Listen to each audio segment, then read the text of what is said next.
Tea time with Trav. So many people failed the victims of Jeffrey Dahmer, including his mother, his father, his grandmother, definitely the police. The fact that there is no memorial about the victims blows my mind.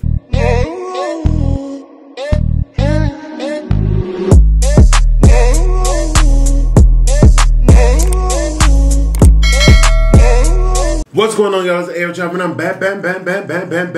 I'm back.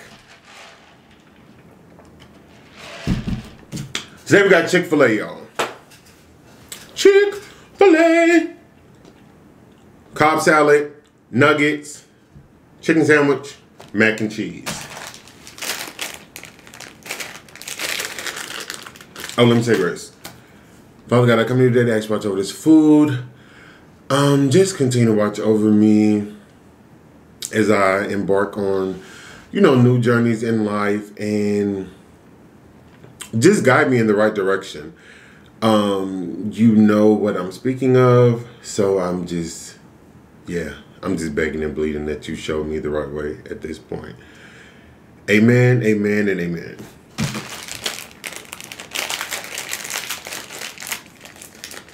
That prayer got a little personal, y'all.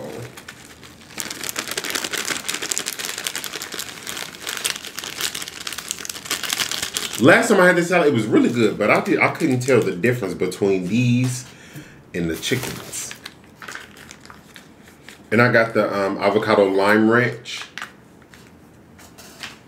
And I got 2 of these joints, y'all. Because it was so good last time.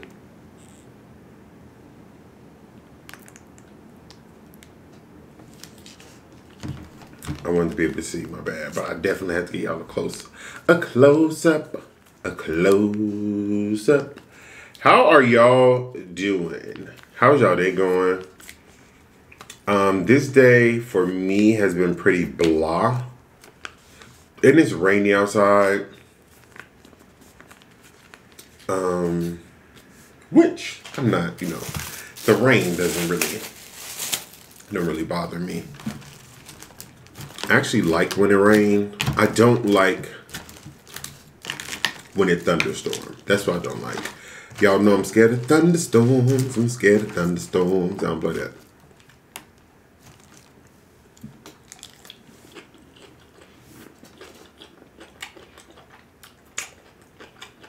But the rain, it just makes me want to relax, lay back, and just chill.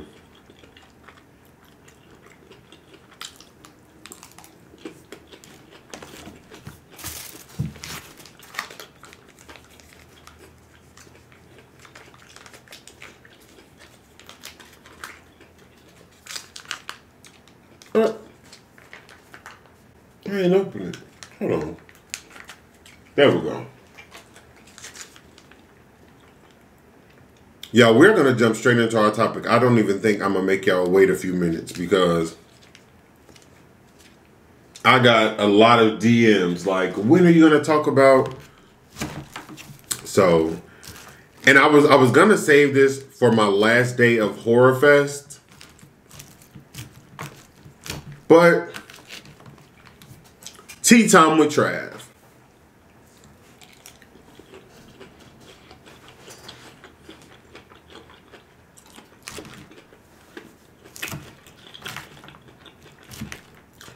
You saw the show with.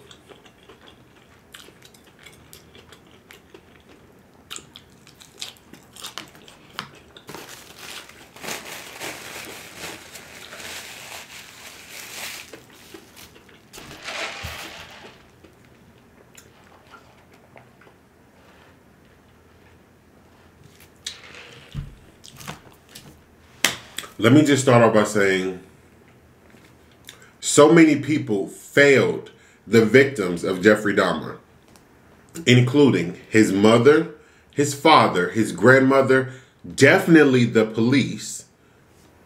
Even to this day, the fact that there is no memorial or anything showing that they actually care about the victims blows my mind. It blows my mind. So yes, we are talking about the most disgusting human being that I think I've heard of. I think so. I believe, I believe he's the most disgusting. He actually ate people. So, let's just dive right on in. Y'all know I love crime shows, crime documentaries, horror films, all of that. So, I've known about Jeffrey Dahmer since I was a kid. But this Netflix documentary, I've seen a plethora of documentaries. But this docuseries hit a little bit different because you were actually able to see, I don't know, just seeing it played out and also getting into the mind of Jeffrey, getting into the mind of his victims, getting into the mind of the neighbor, Glenda. It just hit differently for me, honestly.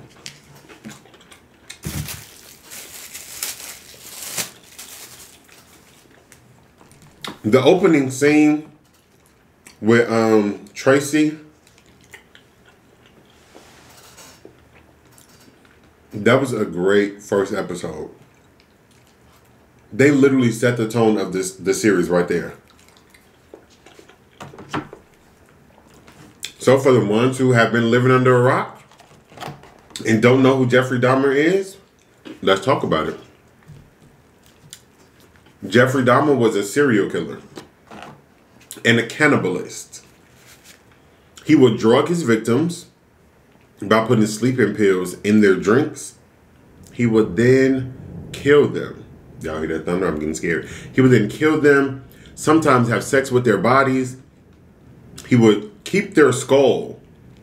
Y'all, he masturbated to people's skull. One of the skulls that he took to work with him in his backpack, he actually made out with it while he was at work. But it doesn't stop there. He ate their bodies.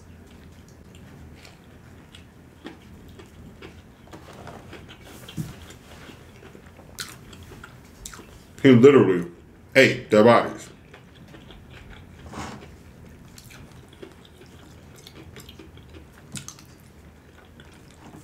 So his first murder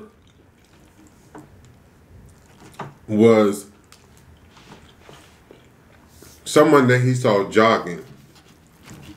Actually, let's start with his childhood. He was a little weirdo. He was definitely a weirdo. And his dad had showed him, you know, how to basically dissect animals.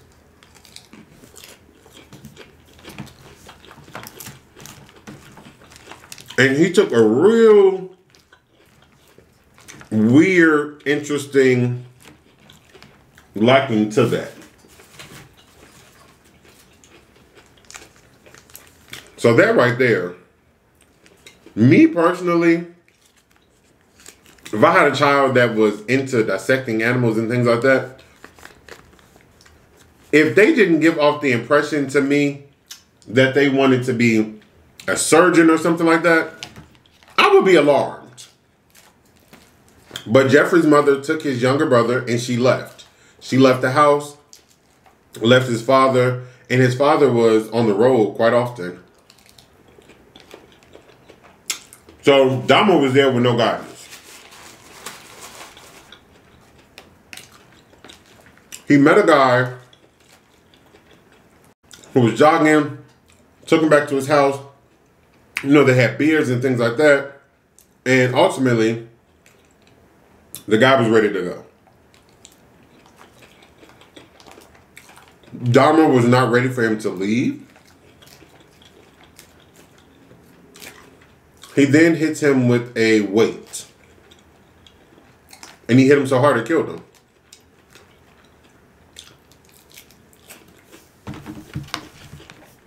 Now he has his dead body in his house.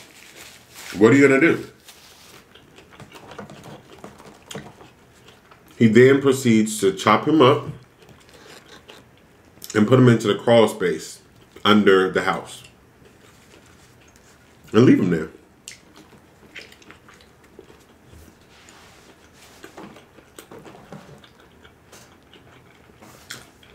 Eventually, Jeffrey moves in with his grandmother. Multiple nights, he would bring, you know, a guy home from the bar, from the club, and his grandmother would hear, you know, him in another voice. And then later that night, she would hear machines. To her surprise, that was actually him chopping up these dead bodies.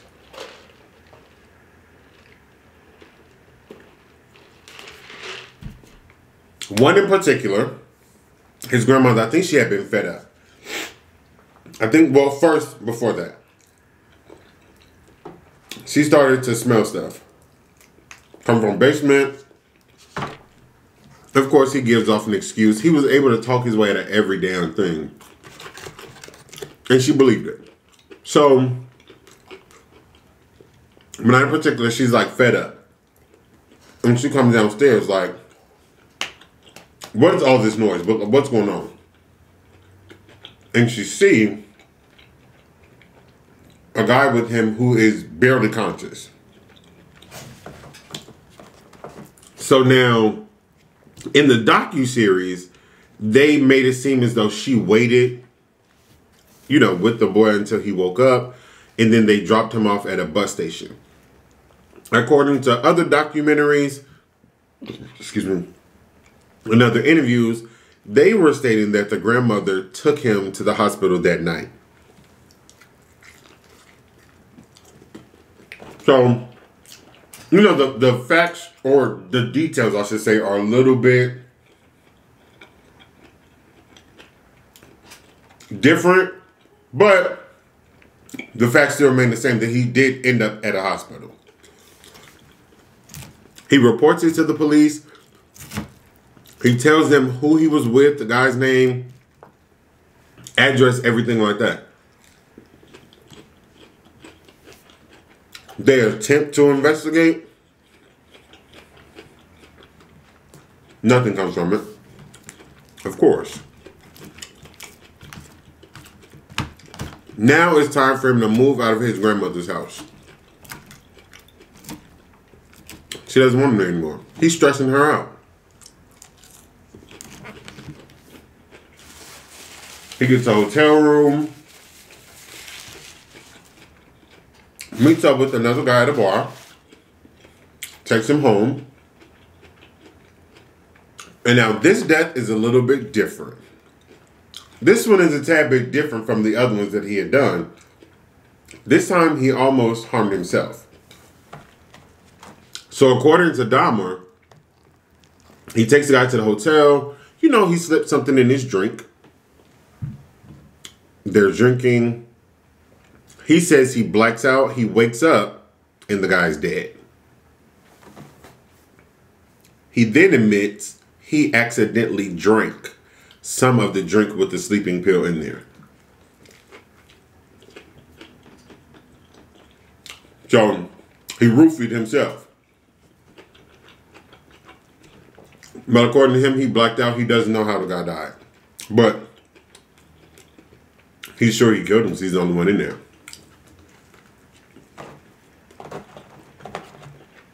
Being in the hotel, he cannot chop the body up, so he puts it in a suitcase. He even gets a taxi and asks the taxi cab driver to help him put the suitcase in the car.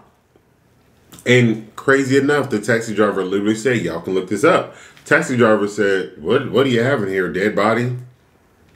Little did he know there really was a damn dead body in that bag.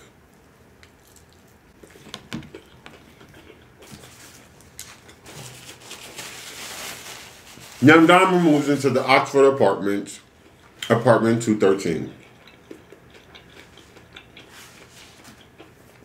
This is where he spirals out of control, and the killings are non-stop. Let's start with the 13-year-old boy. 13, 14, 13, 14, one of them.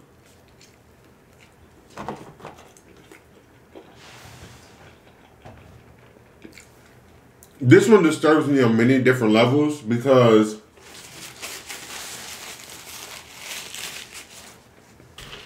this little boy that Dahmer killed, Dahmer also molested or raped his brother.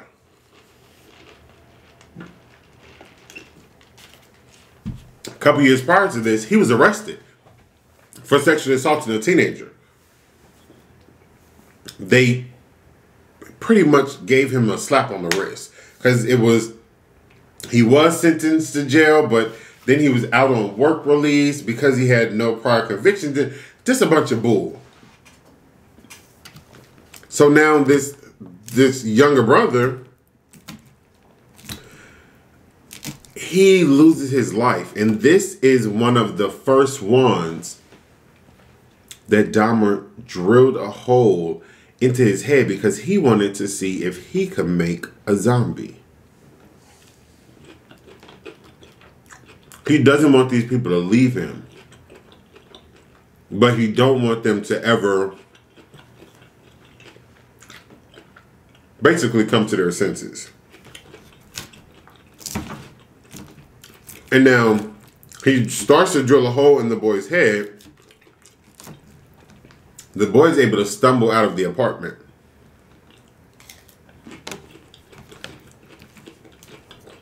While stumbling out of the apartment, he bumps into neighbors of Dahmer's. Dahmer follows behind him. Neighbors call the police. Now, according to other documentaries, it's as if he was trying to fight them to bring the boy back into the apartment. The docuseries on Netflix shows something a little bit different. So we're just going to add those two details together. We won't really know what's the actual fact of those details. But the neighbors call the police. The police get there. Dahmer tells them that's his 19-year-old boyfriend.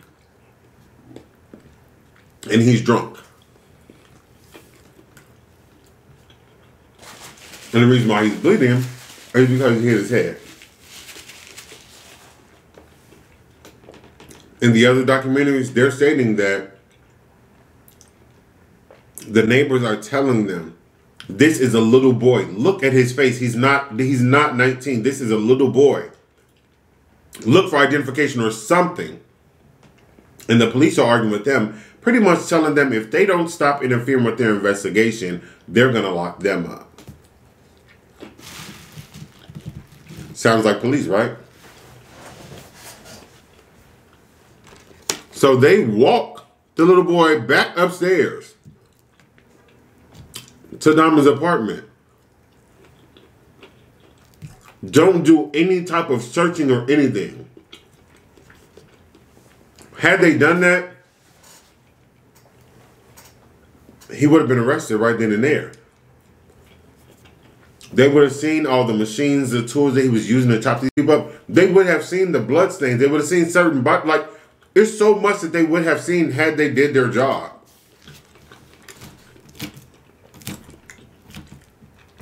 And now the killings continue. He's doing the same thing, chopping bodies up, eating bodies. He's eating hearts. When they found him, he had a bowl full of dicks. A pot full of dicks.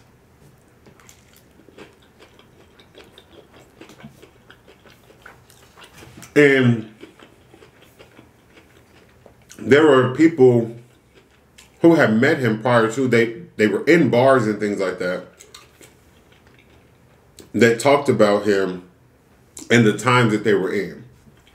So Tony, that's the one that was deaf. There was a guy that did an interview and said that Tony and Dahmer did meet and they had been, knowing each other for some time. And the last time he saw him,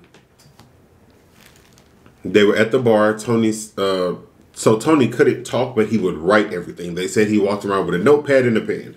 He wrote him, let him know, hey, Jeff's here. I'm going to go, dance with him. And that was the last time he seen him. So in that time and in that area, HIV was a thing. It was a really big thing. So to them, they were saying that when people disappear, they assume either, unfortunately, they were sick and, something happened, or they moved away. They said that was not uncommon for people to just up and leave. But then it started to become weird when more and more people started to disappear. But it was a more urban area, so police didn't do much to find out. And we know that for a fact.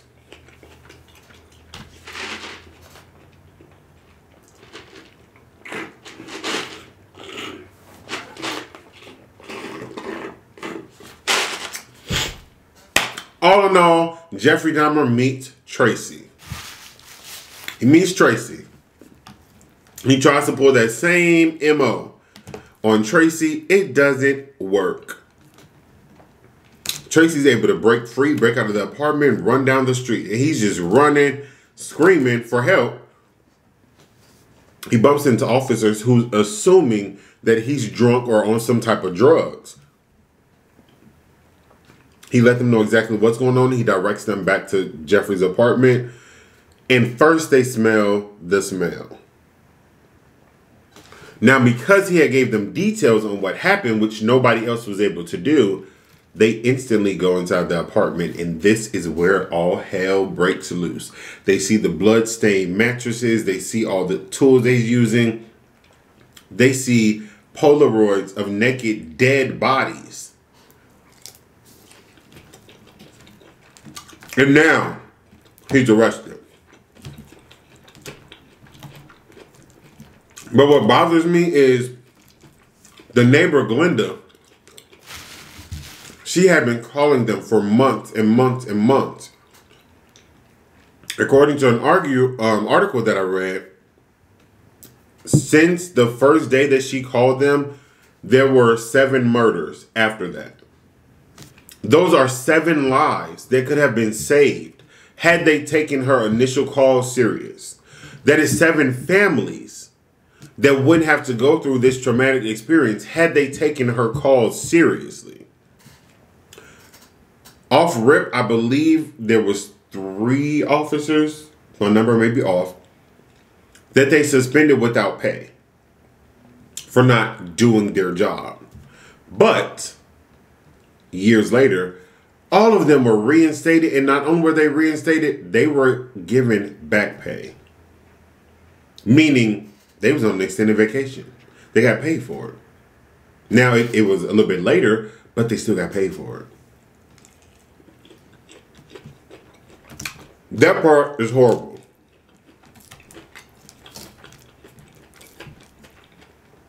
They found tubs of acid. And when they interviewed him to ask him what was the acid for, he said that he put certain body parts in there to burn off the flesh and just leave the bone.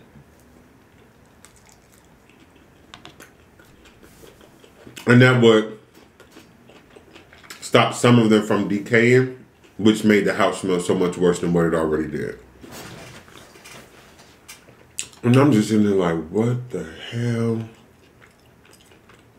What the hell? Dahmer loses his life in a very vicious manner, similar to what he did to other people. An inmate there had heard, what he did. And not only that, but he reported that Dahmer would kind of make fun of the situation. He would like line some of his food up at lunch or dinner as if they were dead bodies and he was eating them, and he would have ketchup on the side as if it was blood. Then the guy couldn't take it. And he beat him to death.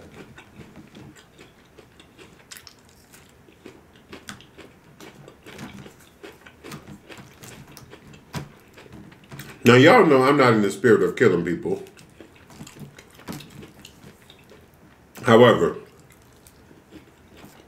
I do believe that what goes around comes around.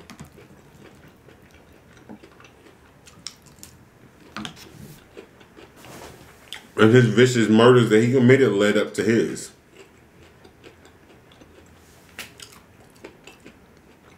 The prey was hunted.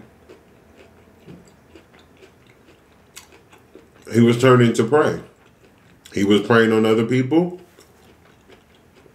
It didn't happen to him. And as far as the Oxford apartments goes, you guys, they tore them down not far after Dahmer was arrested. Glenda had fought for them to make it, some type of memorial in that open lot for the victims. They refuse. Even currently. They had sold it to, I forgot the name of the company, but they sold it to a company, but like they sold the lot, but that company cannot build anything on that land. You can look it up on YouTube. It's just an empty lot.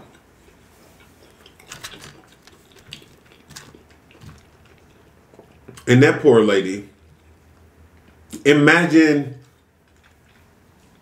crying out for help to the people who are supposed to serve and protect you, and they're not.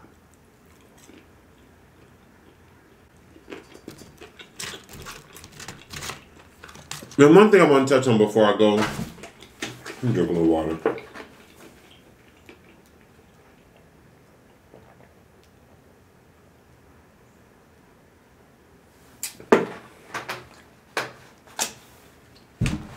I know there's a big thing going around on social media about how Netflix did not reach out to the families of the victims. Me going to school for production and, things like that, we have to learn like the legality of things. And legally, Netflix did nothing wrong. They did nothing wrong. Every detail about the Dahmer cases is public record. So by law, they did not have to reach out to anybody. Even the scenes that they reenacted, like the court scenes, they did not have to reach out to anybody that was in that court because it's all public record. Some people may say, well, they still should have. That's up to you, to feel that what they should have done, but they didn't have to. Now, I do understand that the families, with this now being out, I think one of the girls that they reenacted in the court scene, she did like an interview and said that, she had to relive it over and over. Like she's having to relive it now that this series is out.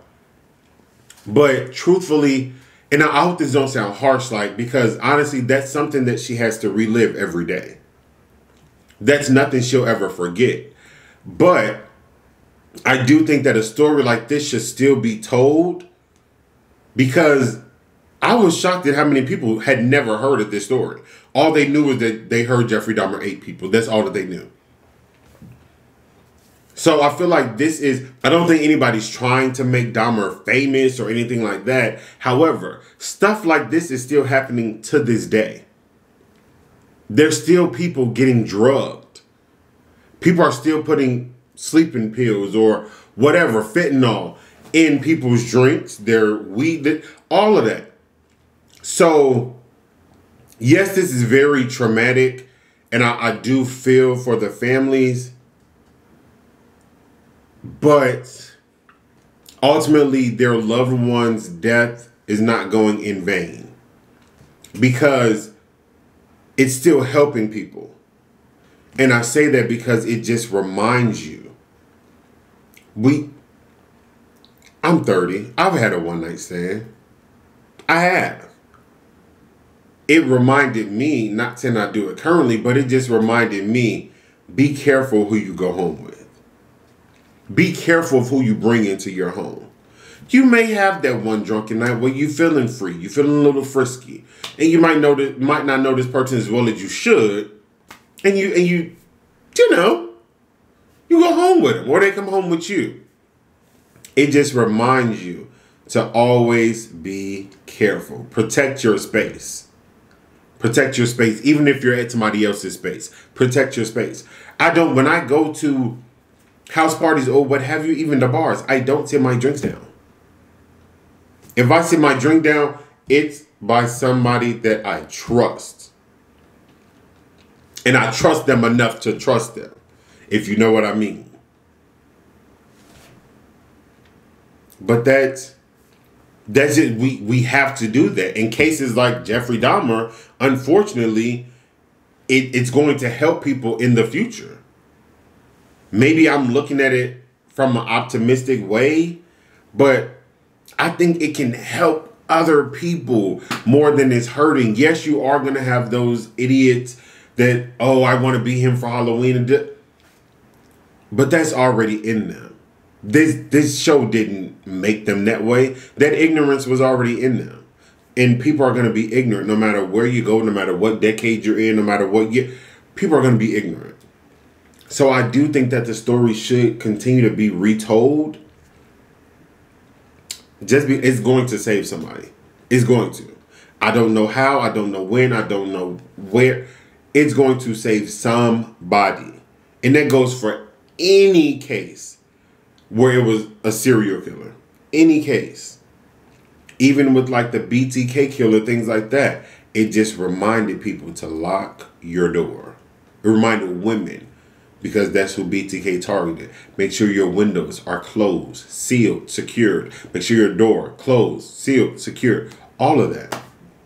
If you live by yourself, you're coming home late at night, be cautious when you're coming in. Maybe use your phone, use a flashlight. I'm getting chills, y'all. Ooh. Use a flashlight. We all turn off our lights when we leave. If you come back at night, it's going to be dark. Turn that flashlight on. Check your surroundings. Maybe get lights up top. Maybe get cameras up top. So you can even, before you get home, you can check your camera footage to see if there's been any disturbance around your piece. That's all I have to say about that. I'm about to go ahead and sign out. I know this video is long, y'all. I hope y'all watch it, but I had so much to say about Jeffrey Dahmer. Like, I've been following this case for decades now at this point, because I'm 30, and I've been known about him since I was a kid. So, if you haven't already, go ahead and click that subscribe button, y'all. Make sure you hit the bell next to it. Be notified next time we jump top of the video. But if you want to stay connected with Ayootravv, jump back into the description box, scroll down to the bottom. Boom. Right there, know that they're going to see me on social media. Facebook, Snapchat, Twitter, Instagram, TikTok, BIGO. Add me, follow me, leave me a comment on Instagram, leave me a comment here, do whatever. Let me know what's don't know what you want to see, what you don't want to see, what you want to see, what you don't want to see, what you want to see, what you don't want to see. Other than that, it's been real. Ayootravv is out.